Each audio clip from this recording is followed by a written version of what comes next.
Today we are going to learn about directive principles of state policy.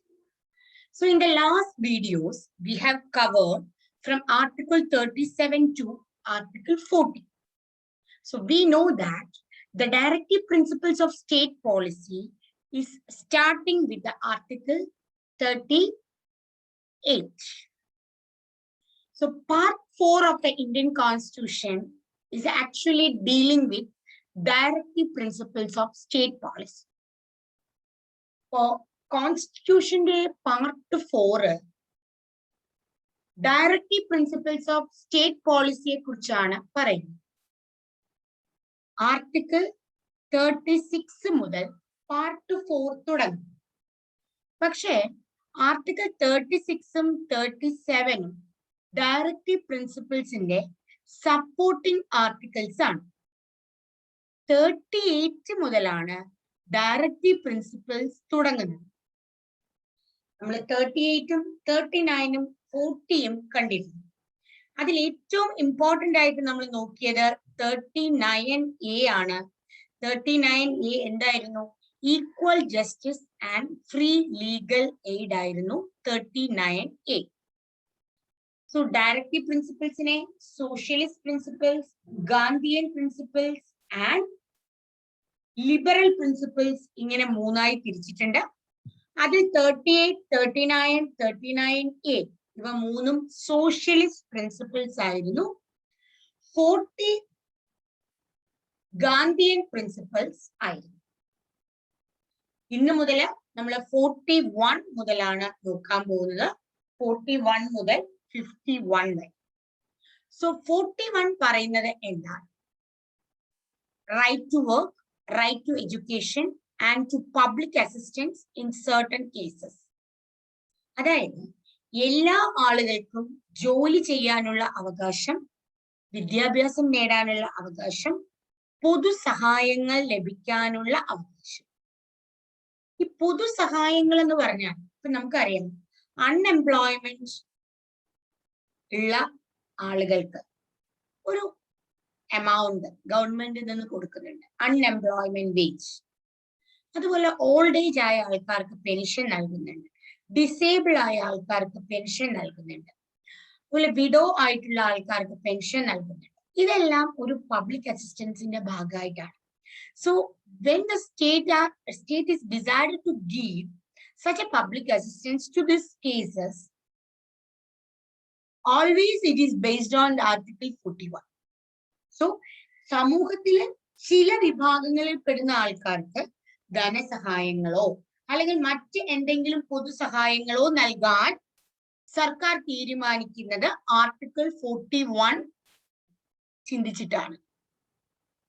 Okay, ഇനി എല്ലാ തരത്തിലുള്ള education, അത് cultural education ആവട്ടെ, sports education ആവട്ടെ, സ്കൂൾ എഡ്യൂക്കേഷൻ ആകട്ടെ, അത് ലഭിക്കാനുള്ള അവകാശം എല്ലാവർക്കും ഉണ്ട്, irrespective of economic environment or irrespective of any other grounds.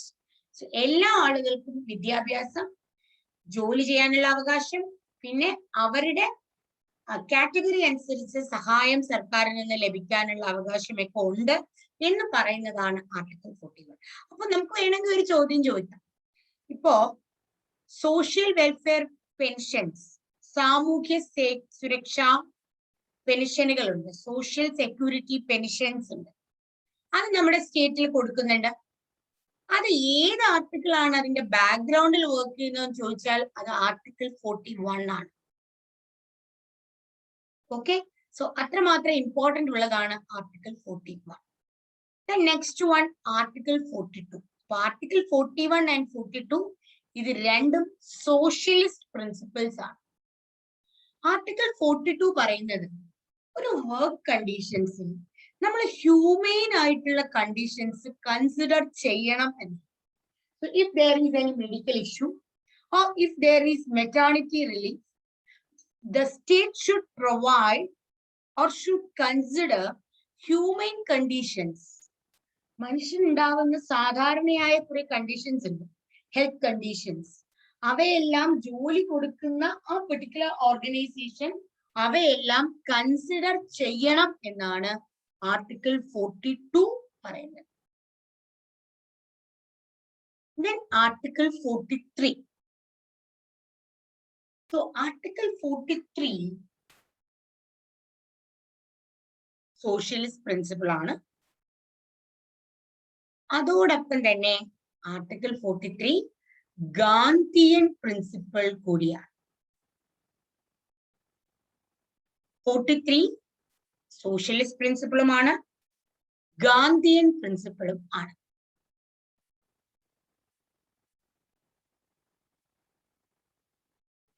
So 43 living wage extra for etc. for workers.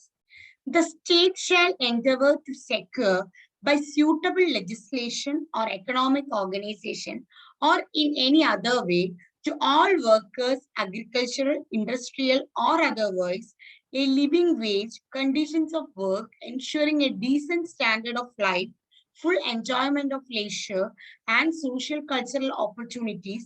In particular, the state shall endeavor to promote cottage industries on an individual or cooperative basis in rural areas. വളരെ important ആയിട്ടൊരു കാര്യം. അതായത് നമ്മുടെ ജീവിതത്തിൽ എല്ലാ വർഷവും അല്ലെങ്കിൽ വർഷാവർഷങ്ങളിൽ നമ്മൾ ജോലി ചെയ്യുന്ന സ്ഥാപനം, if either government or private, നമുക്കൊരു സാലറി ഇൻക്രിമെന്റ് ഉണ്ടാവാറുണ്ട്. എന്തിനു വേണ്ടിയാണ് അത്?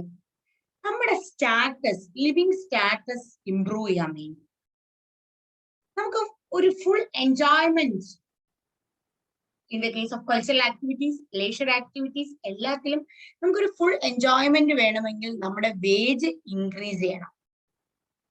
അതുപോലെ തന്നെ നമ്മൾ പല സ്ഥാപനങ്ങളിലും ക്വാർട്ടേഴ്സുകൾ അനുവദിക്കുന്നുണ്ട്. സിറ്റി വിട്ട് നമ്മൾ റൂറൽ ഏരിയയിലേക്ക് ജോലി ചെയ്യാൻ പോയാൽ അവിടെ നമുക്ക് ക്വാർട്ടേഴ്സുകൾ അനുവദിക്കപ്പെടുന്നുണ്ട്. അപ്പം ഇതിനെക്കുറിച്ചെല്ലാം, അതായത് ജോലി ചെയ്യുന്ന ആളുകൾക്ക് മാക്സിമം സഹായങ്ങൾ നൽകണം എന്ന് ഒരു ഓർഗനൈസേഷനോട് ഇൻസ്ട്രക്ട് ചെയ്യുന്നതാണ് ആർട്ടിക്കിൾ 43.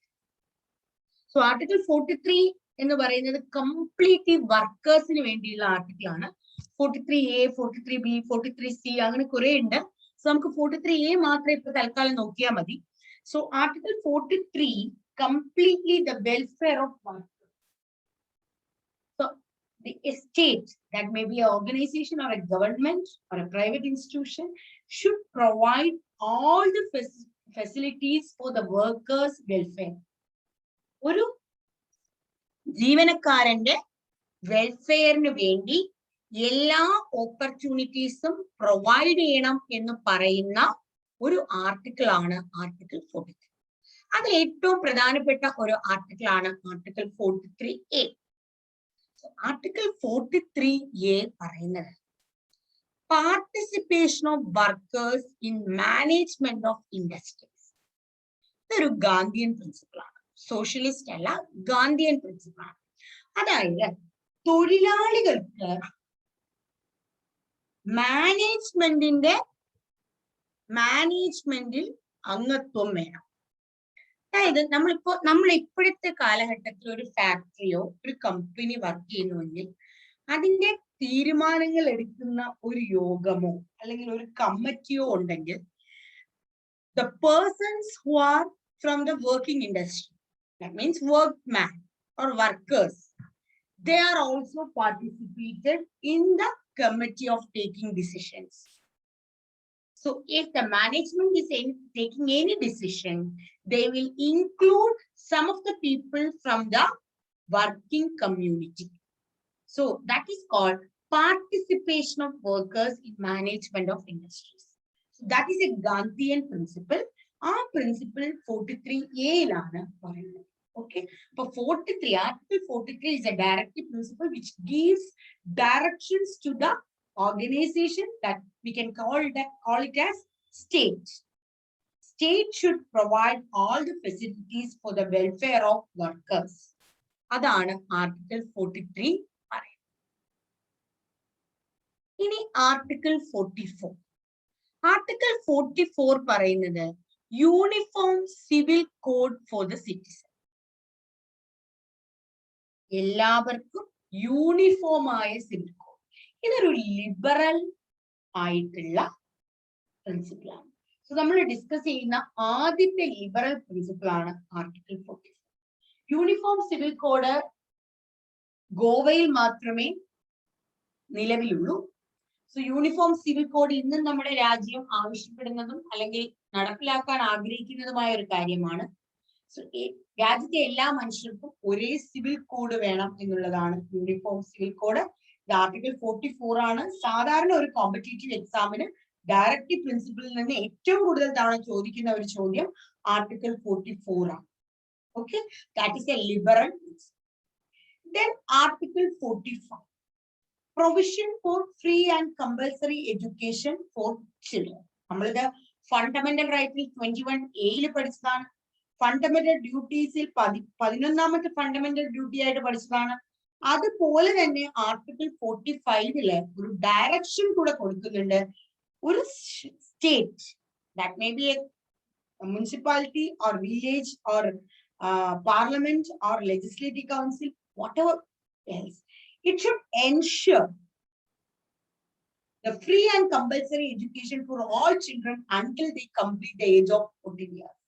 അതായത് പാരന്റ്സിന്റെ റെസ്പോൺസിബിലിറ്റി ആണ് എഡ്യൂക്കേഷൻ നൽകുക എന്നുള്ളത് നമ്മൾ ഫണ്ടമെന്റൽ ഡ്യൂട്ടിയിൽ പറഞ്ഞു. ഒരു എഡ്യൂക്കേഷൻ നേടുക എന്നുള്ളത് ഒരു കുട്ടിയുടെ അവകാശമാണ് എന്ന് നമ്മള് ആർട്ടിക്കിൾ 21A ഫണ്ടമെന്റൽ റൈറ്റ് ആയിട്ട് പറഞ്ഞു.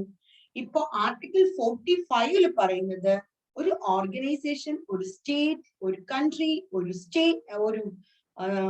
മുനിസിപ്പാലിറ്റി, ലോക്കൽ അതോറിറ്റി അവർ എൻഷുർ ചെയ്യണം അവരുടെ നാട്ടിലെ അവരുടെ അഡ്മിനിസ്ട്രേഷനിലെ അടിയിൽ വരുന്ന 6-14 വയസ്സിന് ഇടയിലുള്ള എല്ലാ കുട്ടികൾക്കും കമ്പൽസറി എഡ്യൂക്കേഷൻ ലഭിക്കുന്നു എന്ന് അവർ ഉറപ്പുവരുത്തണം എന്നാണ് article 45. Then Article 46, promotion of educational and economic interest of scheduled castes, scheduled tribes and other weaker sections. So Article 46 instructs the government to promote educational economic interest of scheduled castes, scheduled tribes and other weaker sections. So main item, നമ്മുടെ നാട്ടിലുള്ള സാധാരണക്കാരുടെ വിദ്യാഭ്യാസം, സാമ്പത്തികമായുള്ള ഇംപ്രൂവ്മെന്റിനെ എപ്പോഴും state focus ചെയ്യണം എന്നൊരു instruction article 46 കൊടുക്കുന്നുണ്ട്. അതിൽ തന്നെ സാധാരണക്കാരെന്ന് പറയുമ്പോൾ ഇൻ പെർട്ടിക്കുലർ SC, ST കാറ്റഗറിയിലുള്ള ആൾക്കാർക്ക് അവരെ എക്സ്പ്ലോയിറ്റ് ചെയ്യാതെ അവർക്ക് സോഷ്യൽ ജസ്റ്റിസ് നൽകാനും അവരുടെ സാമ്പത്തികമായ അവരുടെ മുന്നോക്കത്തിന് വേണ്ടിയും അവരുടെ എഡ്യൂക്കേഷൻ മുന്നേറ്റത്തിന് വേണ്ടിയും ഗവൺമെന്റ് കൂടുതൽ ശ്രദ്ധിക്കണം എന്ന് പറയുന്നതാണ് ആർട്ടിക്കിൾ 46. അപ്പൊ ഈ ഒരു ആർട്ടിക്കിൾ പ്രകാരമാണ് ഇപ്പോ റിസർവേഷൻ എന്തിനു വേണ്ടിയാണ്? കൂടുതൽ അവരുടെ കാസ്റ്റിൽ നിന്നുള്ള ആൾക്കാർ എഡ്യൂക്കേഷൻ മുന്നോട്ട് വരാൻ വേണ്ടിയാണ്.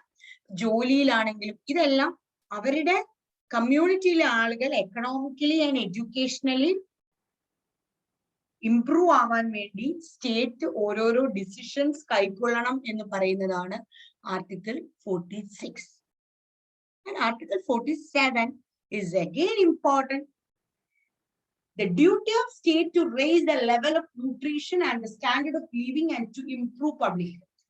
നമ്മുടെ ഗവൺമെന്റിന്റെ, സ്റ്റേറ്റ് എന്ന് പറയുമ്പോൾ any government, state government or central government or local government, അവരുടെ ഡ്യൂട്ടിയാണ് സമൂഹത്തിൽ, സൊസൈറ്റിയിൽ the level of nutrition increase ചെയ്യുക, സ്റ്റാൻഡേർഡ് ഓഫ് ലിവിങ് ഇൻക്രീസ് ചെയ്യുക, പബ്ലിക് ഹെൽത്ത് ഇംപ്രൂവ് ചെയ്യുക. ഇപ്പൊ നമുക്കറിയാം നമ്മുടെ സ്റ്റേറ്റിലെ അല്ലെങ്കിൽ ഹോസ്പിറ്റൽസ് എല്ലാം വെൽ ഇംപ്രൂവ്ഡ് ആണ്, അവരുടെ ഇൻഫ്രാസ്ട്രക്ചർ ഇംപ്രൂവ്ഡ് ആണ്. ഇതൊക്കെ അവർ പറയുമ്പോ they have done so many things എന്നുള്ള രീതിയിൽ അവർ പറയുന്നു. പക്ഷെ these are all written in Constitution. Article 47 instructs to the government, that may be state government or central government or local government, to improve the public health. So how we can improve the public health? To give more facilities to public hospitals. So പൊതു ആശുപത്രികളിൽ, so government hospitals le infrastructure improve ചെയ്യുക വഴി public health improve ആവുകയാണ്.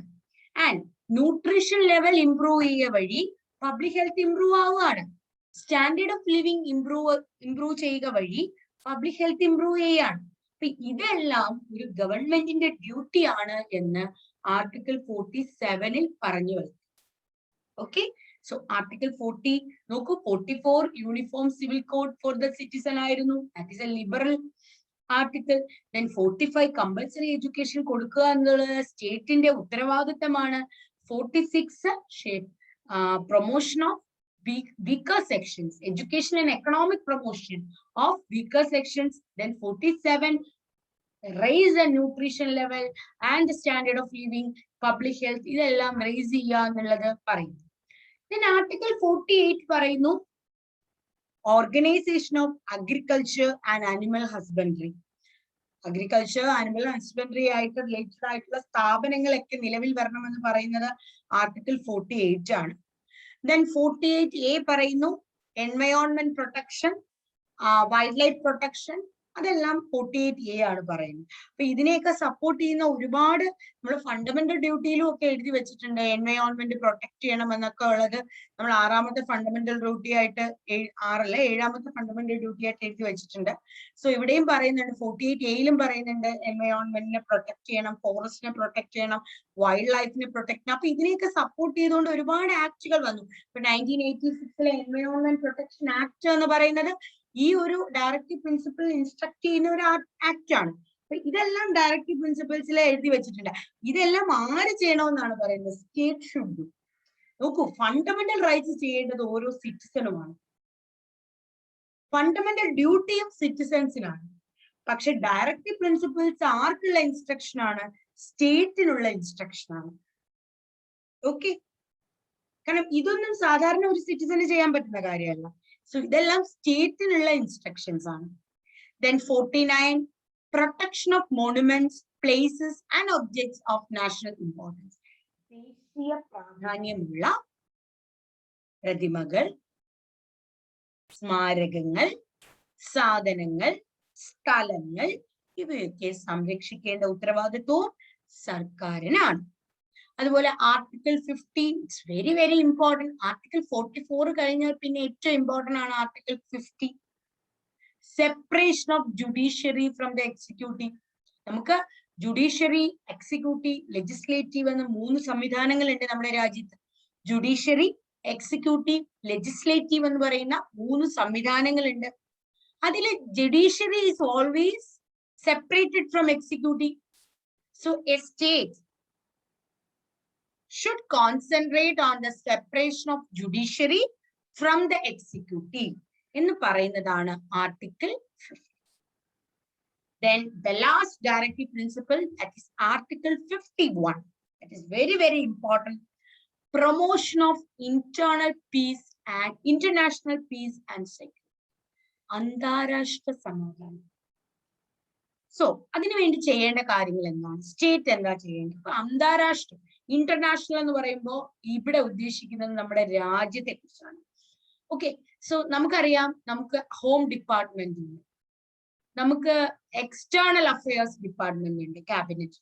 അപ്പോൾ അവരൊക്കെ ചെയ്യേണ്ട ഡ്യൂട്ടികളാണ് പറയുന്നത്. ഒന്ന്, promote international piece and security. Second one, maintain just and honourable relations between Nations. Foster respect for international law and treaty obligations in the dealings of organized people with one another. Encourage settlement of international disputes by arbitration. അതായത് അന്താരാഷ്ട്ര സമാധാനം, മറ്റ് രാജ്യങ്ങളുമായിട്ട് ബന്ധപ്പെട്ട് നല്ല relations keep ചെയ്യുക. ഈ രാജ്യങ്ങൾക്ക് വേണ്ടി if there is any treaty exists between 2 countries, we have to respect that treaty. 2 രാജ്യങ്ങൾ തമ്മിൽ എന്തെങ്കിലും ഒരു treaty നിലനിൽക്കുന്നുവെങ്കിൽ we have to respect the treaty. ആ ട്രീറ്റിയെ നമ്മൾ റെസ്പെക്ട് ചെയ്യണം. And if there is any disputes between nations, so we have to encourage the settlement of international disputes. രാജ്യങ്ങൾ തമ്മിലുള്ള പ്രശ്നങ്ങൾ സെറ്റിൽ ചെയ്യാൻ നമ്മൾ എൻകറേജ് ചെയ്യണം. അപ്പൊ നമ്മുടെ രാജ്യം എങ്ങനെയാണ് ഇന്റർനാഷണൽ പീസ് പ്രൊമോട്ട് ചെയ്യുന്നത്? ഒന്ന്, നല്ല റിലേഷൻസ് മറ്റു രാജ്യങ്ങളുമായിട്ട് കീപ്പ് ചെയ്യണം. ഏതെങ്കിലും രാജ്യങ്ങളുമായിട്ട് എന്തെങ്കിലും ട്രീറ്റി ഉണ്ടെങ്കിൽ ആ ട്രീറ്റിയെ റെസ്പെക്ട് ചെയ്യണം. ദെൻ മറ്റ് രാജ്യങ്ങൾ തമ്മിൽ എന്തെങ്കിലും ഇന്റർനാഷണൽ ഡിസ്പ്യൂട്ട്സ് നിലനിൽക്കുന്നുവെങ്കിൽ അത് സെറ്റിൽ ചെയ്യാൻ എൻകറേജ് ചെയ്യും. ഈ കാര്യങ്ങൾ ചെയ്യുക വഴി ഒരു അന്താരാഷ്ട്ര സമാധാനം നമ്മുടെ രാജ്യത്തിന് പ്രൊമോട്ട് ചെയ്യാൻ സാധിക്കും. So that is called in promotion of international peace and security. അപ്പൊ ഇത്രയുമാണ് ഡയറക്റ്റീവ് പ്രിൻസിപ്പിൾസ്. നോക്കൂ, ഇതെല്ലാം നമ്മുടെ രാജ്യത്തിന് അത് അല്ലെങ്കിൽ here comes the state. 36 give the definition of state. So state may be country or our state or municipality or panchayats or anything else. So these are the directions to make a welfare state, to make a welfare country, to make a welfare society. So ഇതെല്ലാം ഒരു state ചെയ്യേണ്ട നിർദ്ദേശങ്ങൾ കൊടുക്കുകയാണ്. അതുകൊണ്ടാണ് ഇതിന് എന്ത് പറയുന്നത്, നിർദ്ദേശക തത്വങ്ങൾ എന്ന് പറയുന്നത്. So ഇത്രയേ ഉള്ളൂ directive principles. Anyway, thank you so much. Keep watching the videos.